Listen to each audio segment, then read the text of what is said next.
kembali merendam sejumlah desa di Kecamatan Tenom, Aceh Jaya.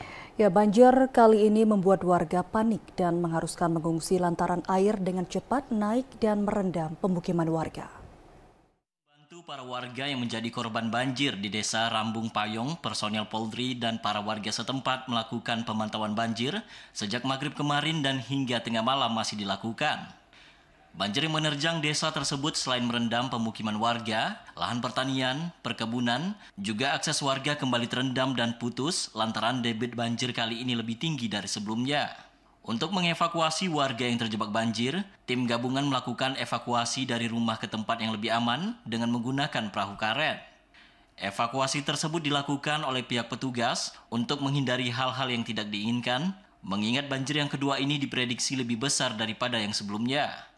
Kanit Turjawali Sat Samapta Polres Aceh Jaya, Bribka Isfanur Fitri mengatakan, monitoring dan evakuasi warga yang terjebak banjir di Desa Rambung Payong telah dilakukan sejak malam hari hingga sampai pagi masih dilakukan menggunakan perahu karet.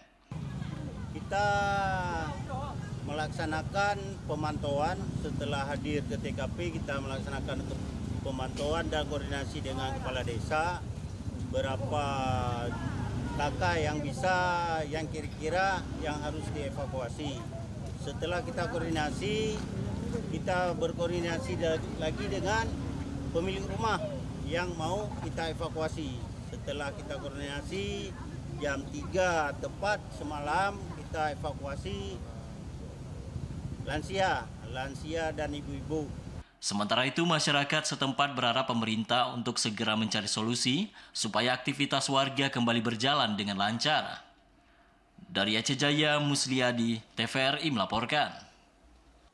Saudara, KIP Aceh menggelar rapat pleno terbuka dalam rangka pengundian